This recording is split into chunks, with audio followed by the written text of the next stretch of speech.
Nga fusha në botat e reja, 10 futbolist që zgjodhen jetë krejt ndryshe pas karrierës. Ish portieri i Barcelonës, José Pinto, pas pensionimit u shndrua në artist hip-hop dhe instruktor zumba.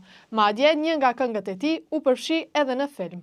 Po ashtu, fituesi i Ligës së Kampionëve, Djibril Cissé, pas futbollit u bë DJ dhe performon në evente ndërkombëtare, përfshirë festivalin e filmit në Cannes. Nga Evropa kalojmë në Las Vegas, ku Thomas Gravesen, ish mesfushur i Real Madridit, u bë lojtar profesionist pokeri dhe sipërmarrës i suksesshëm.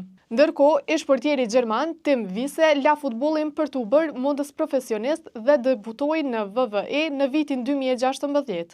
Fabio Coentrao, ish mbrojtësi i Real Madridit, zgjodhi të rikthehet pasionit të tij për detin dhe u bë peshkatar dhe pronar anijesh në Portugali. Fabien Barthez, kampioni botëror francez, pas pensionimit u bë pilot garash, duke marrë pjesë edhe në 24 orët e Le Mans. Daniel Agger, ish mbrojtësi i Liverpoolit, u përkushtua ndaj artit të tatuazheve dhe biznesit, duke qenë edhe ndihmës trajner i kombëtares daneze. Eric Cantona e gjeti veten në ekran, duke luajtur në mbi 30 filma, përfshirë prodhimin e Netflixit The Killer.